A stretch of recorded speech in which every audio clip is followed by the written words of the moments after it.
लोगोफोर नोंथांमोना बयबो रिजाल्टखौ नुबाय इलेक्शननि जि रिजाल्ट बा जि काउन्टिं सोलिबाय थादों बेखौ नोंथांमोना नुबाय थारैनो मा नुदों बीजेपीनि मोनसे नारा बेमोन मा 400 प्लस माने 400 पार अब की बार 400 पार 400 मोन नङा होमबा 400 प्लस आरो कांग्रेसनिया मामोन 295 माने बे जाबाय INDIA आरो बे जाबाय NDA निमोन नङा होमबा बे जाबाय INDIA बे जाबाय मोदीनिमोन बे जाबाय मा राहुल गान्धीनिमोन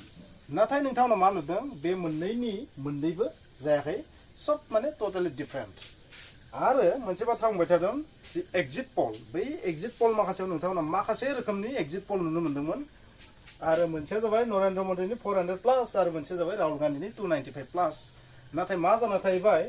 बे उल्था जाना थाहैबाय आरो NDA ना 295 प्लस जाना थाहैबाय आरो INDA निखौ नोंथांमोना मा नुबाय थादों दासिम प्राय 230 प्लस नुबाय थादों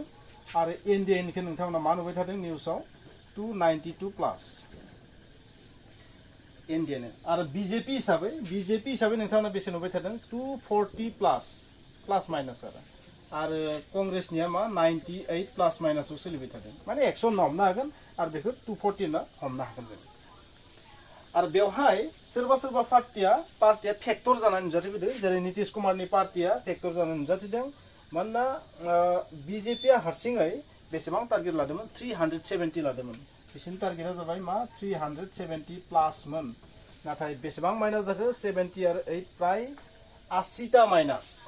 80 बा 70 प्लस माइनास आरो 70 प्लस माइनास जादों आरो बेयाव नोंथांमोना नुगोन उत्तर प्रदेश ना बेवहाय मा INDIA एलायन्सआसो 45 प्लस जाना दङ माने 40 प्लस जाना दङ आरो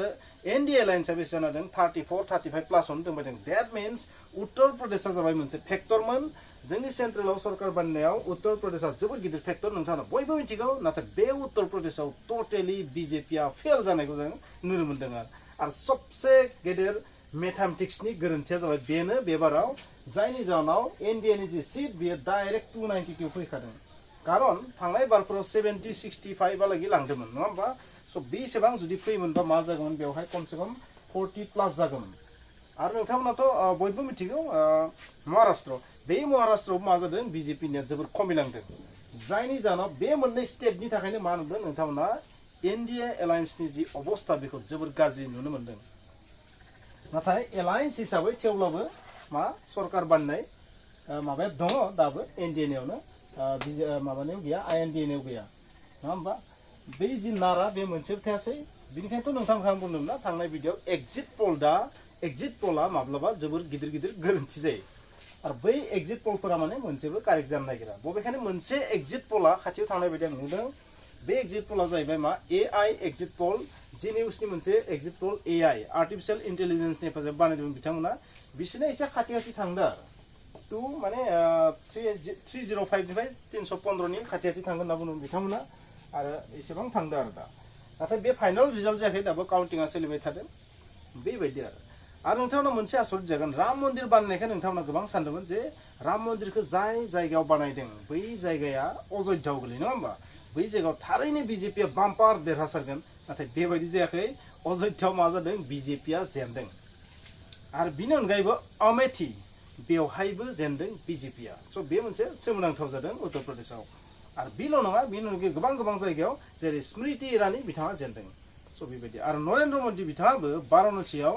माने रेकर्ड भटआव देरहागोन सानदोंमोन नाथाय 1.5 लाखनि खाथि 1.5 लाखनिबो एसे खम भटआवसो देरहादों आरो कांग्रेसनि हेंथायै माने 6 लाख सामथिं आरो बै कांग्रेसनिया 4 लाख सामथिं मोनदों स 1.5 लाखनि खाथियाव देरहादों आरो नरेन्द्र मोदी बिथाङा स बेबायदि स बेनिफ्राय नोंथांमोना मा बुजिना मोनखो जे बे बाराव जि मानसिफोरनि जि साननाय हनाय बे थारैनो एसे बीजेपीखौ दुखु मोननायखौ फोरमायदों बबेखानि नरेन्द्र मोदी बिथांखौ गाज्रि मोनाखै जानो हागौ नाथाय बीजेपीनि जि माखासे रुल्स रेगुलेशनफोरखौ माखासे सुबुङा जोबोर गाज्रि मोनदोंबो जानो हागौ बबेखानि बेवहाय माखासे गुबुन रोखोमनि गोबां माने आन्डारग्राउन्डआव गोबां बाथ्राबो थानो हागौ बेखौथ' जों बुंनो हाया कारण आं मोनसे बाथ्रा नोंथांमोननो बुंगोन जोंनि सुबुंफोरा जोबोर कनफिउज जायो एसेयावनो सेन्स जायो स जायफोरा जोबनाय मुहूर्तआव मानसिफोरनि माइन्डखौ कन्भार्ट खालामनायाव सक्सेस जायो बिसोर इलेक्शन देरहायो इन्डियायाव स स' इन्डियानि इलेक्सना बेबायदि जानो हागौ कंग्रेसआ बे बाराव साक्सेस जादों खारन बे बाराव नोंथांमोना मोनसे बाथ्राखौ नुगोन प्रपेगेन्डा मेसिनाव बिजेपि एबार फावसायदों बिजेपिया माने प्रपेगेन्डा खालामनायाव जोबोर फेल जानायखौ जों नुनो मोन्दों आरो कंग्रेसआ प्रपेगेन्डानि जि पलिटिक्स बे प्रपेगेन्डा पलिटिक्सआव सबसे साक्सेसफुल जानायखौ जों नुनो मोन्दों आरो बे प्रपेगेन्डा पलिटिक्सआ इलेक्सनाव बिराद दरकार जाय पार्टी बेखौ खालामनो हायो बिसोर देरहायो गोदोनि समाव मा हत्या हिंसा बेबायदि रायट खालामनानै देरहायोमोन नाथाय बे आजिखालि सोलिला आथिखालनि माने इलेक्सना मा प्रपेगेन्डाजों बांसिन सोलियो आरो बेजोंनो मानसिफोरनि साननाय हनाया सोलायलाङो स' कंग्रेसआ बेबाराव गोबां साक्सेस जादों जानो हागौ बेनिखायनो बिथांमोना बेबायदि आवगायनो हादों आरो बिजेपिखौ टक्कर होनो हादों आरो बे बाथ्रायाबो रोखा थांनाय समफोराव बिजेपिजों खुंजानाय जेसेबां सरकार दङ जोंनि देशआव गुबुन गुबुन स्टेटआव बैफोराव पाब्लिकफोरा गोबां माने मोनफेरि मोनफेरि थारमाने प्रब्लेमजों मोगा मोगि जानांदों बेनि थाखायबो गोबां मानसिनि साननाय हनायफोरा एन्टि बिजेपि जानायखौ जों बुंनो हायो आरो जायफोरखौ जोंनि मानसिफोरा बुजिस्लाबा नालाय बेनिखायनो मा खालामो बिजेपिया जोबोर माने खस्थ'यै पाब्लिकखौ बेबायदि मोनसे साननाय फैदों गोबां गोदान जेरै जिएसटि नुदों जेरै बायदिसिना नोंथांमोना नुदों जेरै किसान आन्दलन नुदों नोंथांमोना जायफोरखौ जों मोनसे समाव नुफेराखैमोन आरो माखासे समाव बेफोरावनो मा जादों माइन्डआ गिदिंदों आरो राम मन्दिर बानायनाया जानो हागौ माखासे मुस्लिम भटफोरखौ काट खालामदोंबो जानो हागौ उत्तर प्रदेशआव आं बेबायदि सानो खारन राम मन्दिरा मा मुस्लिमजों आरो हिन्दुजों बेबायदि नङा होमबा जायनि जाहोनाव मुस्लिम भटआ उत्तर प्रदेशआव जानो हागौ गोबां गावदों खोमा आं बेबायदि सानो नाथाय जुदि सिंगल लार्जेस्ट पार्टी हिसाबै नायोबा दाबो लिडिंआ बिजेपियानो 240+ नाथाय कंग्रेसआ दाबो 100खौनो जानो हायाखै स' दाबो कंग्रेसखौ मानसिफोरा गोबां गाज्रि मोनो आं बेबायदि बुंगोन स' दाबो कंग्रेसखौ गोबां गाज्रि मोनो होनना बुंगोन बबेखानि भट शेयारनि बिथिङाव जिहेतु इन्डियायाव 64 crore भटिं जादों होनना बुंदों इलेक्शन कमिशन अफ इन्डिया आरो बिनि मादाव 39+%आ माने बिजेपि होनना बुंदों बा एनडिएखौ जों बुंबाय आरो 23%आ बोथोर कंग्रेस बा कंग्रेस प्लासनि जानो हागौ दैट मिन्स आइएनडिआइनि जानो हागौ बे जाबाय जोंनि नेशनेल लेभेलनि इलेक्शन रिजाल्टआथ' नोंथांमोना नुबाय आरो बेवहाय मेन्डेटआ दाबो एनडिएनियावनो दङ दैट मिन्स बिजेपि प्लासनियावनो दङ 290 जिहेतु 272ल'सो नांगौ सरकार बानायनो थाखाय नाथाय 292 बा 290+ खाथि खाला दङ स' बिसोरनियाव गोहोआ दङ दाबो नाथाय बेनिफ्राय सोरखौबा जुदि सेफायनानै एलायन्सखौ सेफायनानै जुदि लांनो हायोबा आइएनडिआ बिसोरबो सरकार बानायनो हागोन नाथाय नोंथाङा गोसोआव लाखि बै पार्टिनिफ्राय सोरबा जुदि एलायन्सखौ सेफायना लांनानै बिसोर सरकार बानायबा आइएनडिआइआ जिहेतु 230+ बै सरकारा माब्लाबा मजबुत जानाय नङा आरो बै सरकारा निश्चय बायनायनि चान्स दङ आरो बेयो जोंनि हादरनि थाखाय जोबोर खहा गोनां जागोन खारन बेवहाय जाय सिंगल लार्जेस्ट पार्टी बैसोर सरकार बानायनाया जेसेबां मजबुत जागोन जेसेबां हादरनि जौगानायनि थाखाय खामानि मावनो हागोन बे माब्लाबा हानाय नङा बे बाथ्रा नोंथांमोना मिथिना लानाया मोजां खारन बिसोरो 10 बोसोर गोजान जाबायना पावारनिफ्राय स' बिसोरो मा गावसोरनि पकेटखौ खिन्थु भर्ति खालामगोन आरो फार्स्टआव स' गोबां जेंनायाव आरो भुगिबावनो हागौ मानसिफोरा बेखौ आं नुहुरदों आरो आंनि साननाय बे स' जियानो जाया मानो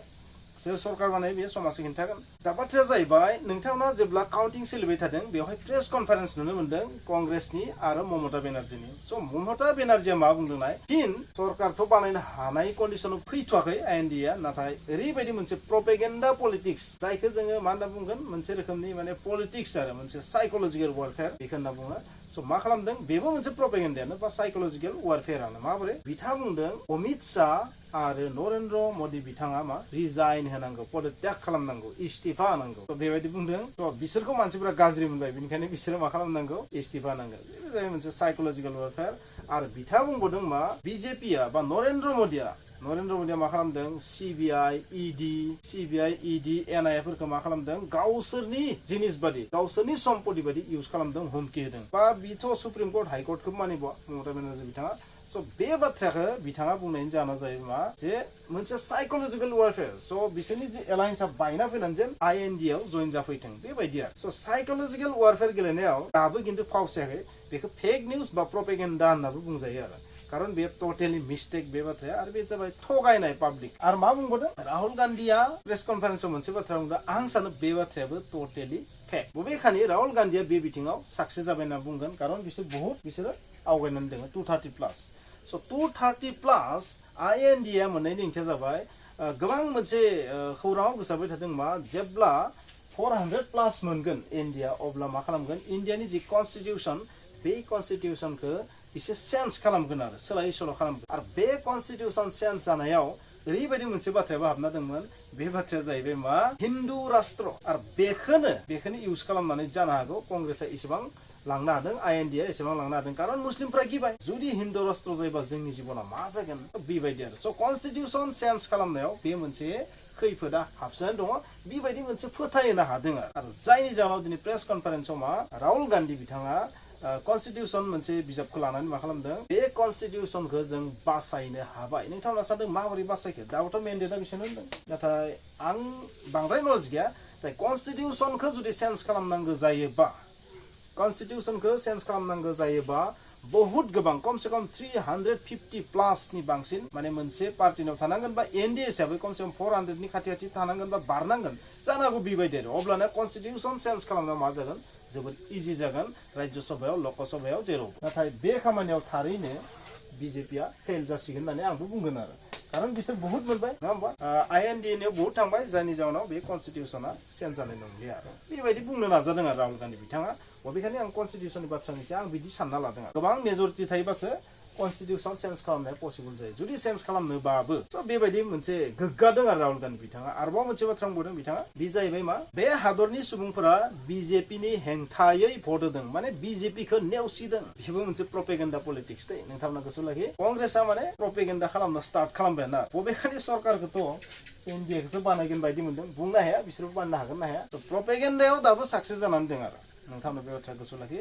कन्स्टिटिउसन चेन्जनि बाथ्राखौनो बुं आरोबाव मोनसे बाथ्रा बुंदों कंग्रेसआ बे जाहैबाय मा डेम'क्रेसिखौ रैखा खालामनो थाखाय बे इलेक्सन डेम'क्रेसि जेनेबा जोंनि इन्डियानि डेम'क्रेसिया जोबोर गिदिर खैफोदाव दं बेबायदि बुंनो नाजादों आरो इलेक्सननि रिजाल्टआ जुदि एसे NDAनिथिं बांसिन फैनायबा मा जागौमोन EVMखौ हमगौमोन आरो जायखिजाया स' नोंथांमोना नाय काउन्टिं नाय इलेक्सन टाइमाव नाय सब माने मा प्रपेगेन्डा मेसिन सोलिगासिनो थानायखौ जों नुनो मोनदों आरो आं रियेल बाथ्राखौ बुंदों नोंथांमोननो जेबो पलिटिकेल माबाखौ बुङाखै आरो बेबायदि खालामनानै मा थिक सोरबा केन्डिडेटखौ गावसिनिथिं बोना लाबोनो हायो नामा बेनो स' फ्रेन्ड्स बे जाबाय जोंनि इन्डियानि सोमोन्दैमोन थ' गोबां पार्टिफोरा गोबां बाथ्रा बुङो मदि शाहनि हेंथायै गोबां बाथ्रा बुंदों गोबां नङा होमबा बेबायदि बुंनायखौ जों नुनो मोनदों बबेखानि रिजाल्टआ दाबो NDAनिथिंनो आरो दा बाथ्राया BTRनि बाथ्राया मा जादों स' BTRआव मा जादों BTRआव गोबां मानसियानो बुंदोंमोन माने BPFआ देरहागोन BPFआ मोननै सिटखौ देरहागोन गोबां BPFनि सापर्टारफोरखौनो बुं इउटिउबारखौनो बुं बिसोर बुंबाय थादोंमोन बे बाराव माने BTRआव BPFआ देरहागोन नङा होमबा बेबायदि बुंबाय थादोंमोन आरो दा देरहानायाव माने बाथ्राफ्रा एसे सोलाय सोल' जाबाय गोबां एक्सपार्टफोरा BPFनि गोबां एक्सपार्टफोरा गोबां बाथ्रा बुंदोंमोन सापर्टार इउटिउबारफोराबो गोबां बाथ्रा बुंदोंमोन नाथाय मा जाहैबाय टटेलि उल्टा नुबाय जानो हागौ साननैसो उनाव EVMखौबो दाय होनो हागौ आरो माने EVMखौ माबा मोनसे टेम्पारिं खालामदों मायबा खालामदों बेबायदि माबा मोनसे बुंनो हागौ आरो बेबायदि बुंनो हागौ आरो समाखिन थागोन मा बुङो स' जयन्त बसुमतारी बिथाङाबो देरहाबाय आरो लोगोसे दिलीप सयकिया बिथाङाबो देरहाबाय बेबायदि खौरांखौ नोंथांमोना मोनबाय थादों जानांगौ बबेखानि आं दाबो निउसखौ नुवाखै आं गुबुननिफ्रायसो खोनादों आं निउसखौनो नायाखै दा भिडिअ खालामखांनायनि उनावसो नायगोन बबेखानि आं जयन्त बसुमतारी बिथांखौ देरहाबाय होननानै बबेबा मिडियाफोराव नुदों आरो दिलीप सयकियाखौबो नुदों नाथाय आं फाइनेलि बेखौ कनफार्म खालामाखै जानो हागौ देरहाबाय आं भिडिअ बानायनानै दसे उनाव जानो हागौ बे रिजाल्टआ फैबाय स' जियानो जाया मानो देरहाबाय आरो बै माखासे BPFनि सापर्टार बै जायफोरा कंग्रेसनि सापर्टारमोन बिसोरनि जे सिमां बे थेर बेथेर जाबाय आरो लोगोसे गुबुन गुबुन जेसेबां पार्टि दंमोन GSP TSP गासैबो बरबाद जाबाय आरो बेखौ जों बुंनो हायो आरो स' जायफोरा माखासे बाथ्रा साननानै दंमोन अभार कनफिडेन्सआव दंमोन बिसोरनि सिमाङा थेर बेथेर जाबाय आरो कारन गोबां सानदोंमोन बे बाराव आरो BPF नाथाय सब गासैबो सिमाङा थेर बेथेर जाबाय आरो जायफोरा गरा BPFमोन बिथांमोना माने सिमां फिसा फिसा नुजोब्बाय आं बेखौनो बुंगोन स' बिग जिर' सोर जाखो दा बिग जिर' बेवहाय BPFआ जाहैबाय आरो कंग्रेस आरो BPFआ माने BTRनि बाथ्रा बुंदों बेवहाय आरो सोरनि बले बले जाखो NDAनि बले बले जाबाय BJPनि बले बले जाबाय आरो UPPLनि बले बले जाबाय होननानै आं बुंसिगोन आरो नाथाय बर'फोरनि बेसेबां लाब लकसान जादों बेखौथ' समाजसो खिन्थासिगोन बेखौ आं बुंनो हालिया स' बिदिब्ला बिग जिर' सोर जाखो BTRआव BPF एन्ड कंग्रेस बेखौ मोनदों जानांगौ नाथाय रियेलिटियाथ' बेनो नङा होमबा